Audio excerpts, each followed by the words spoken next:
என்னதான் நம்ம பேஜில் நிறைய பிரியாணி ரெசிபீஸ் போட்டிருந்தாலும் இந்த பிரியாணி எனக்கு ஸ்பெஷல்னே சொல்லாங்க. நான் பிறந்து வளர்ந்தது தான் தமிழ்நாடே தவிர எங்களோட பூர்வீகம் கர்நாடகா தான்.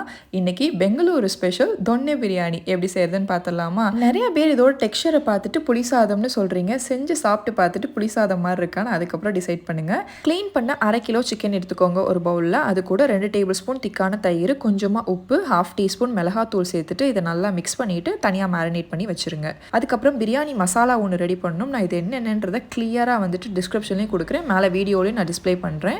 இதை லைட்டாக ட்ரை ரோஸ்ட் பண்ணிவிட்டு ஆறுனதுக்கப்புறமா பவுடர் பண்ணி வச்சுக்கோங்க. பிரியாணி பாத்திரத்தில் 1 டீஸ்பூன் எண்ணெய் ஆட் பண்ணிவிட்டு 10 சின்ன வெங்காயம், 10 பல்லு பூண்டு, 2 துண்டு இஞ்சி, 5 பச்சை மிளகா சேர்த்துக்கோங்க. காரம் நீங்கள் உங்களுக்கு ஏற்ற மாதிரி அட்ஜஸ்ட் பண்ணிக்கோங்க. இதை லைட்டாக வதக்கி விட்டதுக்கப்புறமா ஒரு கைப்பிடி அளவுக்கு புதினா கொத்தமல்லியை கட் பண்ணி ஆட் பண்ணிவிட்டு இதையே சேர்த்து மிக்ஸ் பண்ணி விட்டுக்கோங்க. இது எல்லாமே நல்லா ஒன்று சேர்ந்து சுருண்டு வந்ததுக்கப்புறமா ஆஃப் பண்ணிவிட்டு ஆற வச்சு ஃபைன் பேஸ்ட்டாக அரைச்சிக்கோங்க. அதே கடாயில் 2 டேபிள் ஸ்பூன் நெய், 2 டேபிள் ஸ்பூன் எண்ணெய் ஆட் பண்ணிவிட்டு ஒரு பட்டை, 3 கிராம்பு, 2 ஏலக்காய், ஒரு அன்னாசிப்பூ, ஒரு பிரியாணி இலை, 2 மீடியம் சைஸ் வெங்காயத்தை நீளவாக்கில் கட் பண்ணி ஆட் பண்ணிவிட்டு தேவையான அளவுக்கு உப்பு சேர்த்து வதக்கி விடுங்க. அது லைட்டாக வதங்கி வந்ததுக்கப்புறமா நம்ம அரைச்சி வச்சிருக்கிற பிரியாணி மசாலா, அதுக்கப்புறம் அந்த க்ரீன் பேஸ்ட் ஒன்று அரைச்சி வச்சுருந்தோம்ல அதையும் இது கூட சேர்த்துட்டு நல்லா மிக்ஸ் பண்ணி விட்டுக்கோங்க.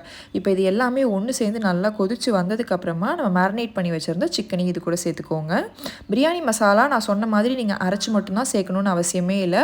உங்ககிட்ட ஆல்ரெடி எந்த பிரியாணி மசாலா இருந்தாலும் அதை கூட நீங்கள் யூஸ் பண்ணிக்கலாம். இந்த மாதிரி மூடி போட்டு வேக விடுங்க. லைட்டாக எண்ணெய் தெளிஞ்சு வர டைமில் 2 தக்காளியை நல்லா மிக்சியில் போட்டு அடிச்சுட்டு அதையும் இது கூட சேர்த்துக்கோங்க. இது எல்லாத்தையுமே நல்லா மிக்ஸ் பண்ணி விட்டுட்டு இப்போ நம்ம தண்ணி ஆட் பண்ணிக்கலாம்.